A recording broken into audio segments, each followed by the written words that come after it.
وازهێنانی خۆم لە سەرۆکایەتی و ئەندامێتی پەرلەمانی کوردستان ڕادەگەێنم. دکتۆر یوسف محەممەد سەرۆکی پەرلەمانی کوردستان کۆنگرێکی ڕۆژنامەوانی لە مەکۆی سەرەکی بزوتنەوەی گۆڕان لە شاری سلێمانی ئەنجامدا و تیایدا بە شێوەیەکی فەرمی دەست لە کارکێشانەوەی خۆی لە پۆستی سەرۆکی پەرلەمانی کوردستان ڕاگەیاند.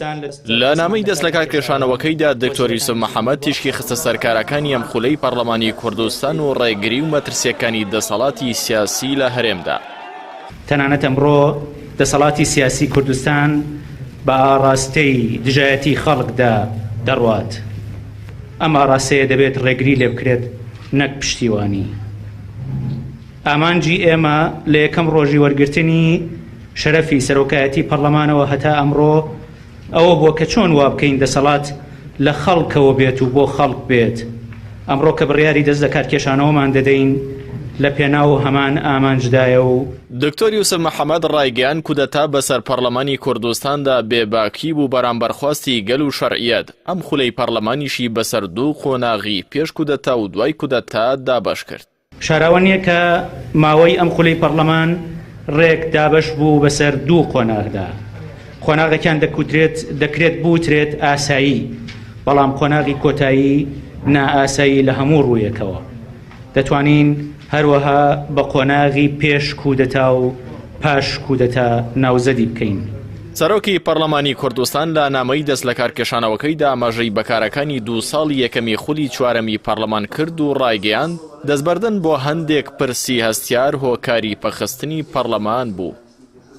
پێکەوە لە دەستەی سەرۆکایەتی بەتایبەت لەگەڵ بەڕێز سکرتێری پێشووی پەرلەمان فەخرەتین قادر و هاو ئاهەنگ لەگەڵ بەشێکی زۆری فراکسیۆن و پەرلەمانتارانی عزیز کارمان کرد بۆ سەروەری یاسا و وەستانەوە دژ بە گەندەڵی و ڕاشکاوانش خستنە ژێر پرسیاری دەسەڵاتی جێبەجێکار لە کوردستان.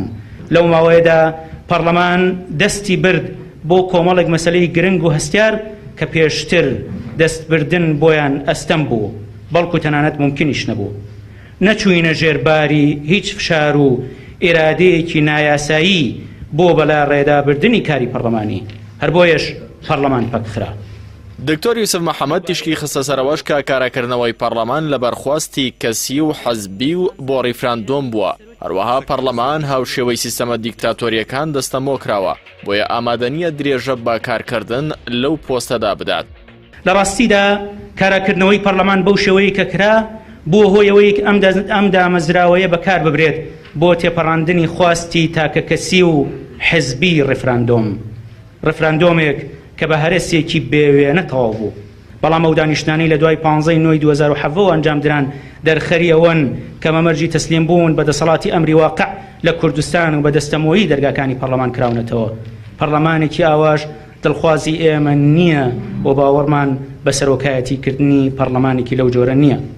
لەبەر کۆیەوە هۆکارانی کە پێشتر ئاماژەم پێدا و پاش ڕەزامەندی جواتی نیشتیمانی بزوتنەوەی گۆڕان وازهێنانی خۆم لە سەرۆکایەتی و ئەندامێتی پەرلەمانی کوردستان ڕادەگەێنم.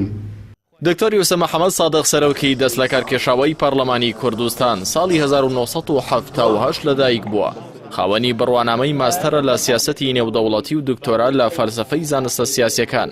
دکتۆر یوسف لە دانیشتنی دەستپێکی خولی چوارەمی پەرلەمان لە ڕۆژی 29 نیسانی 2014 بە سەرۆکی پەرلەمانی کوردستان هەڵبژێردرا.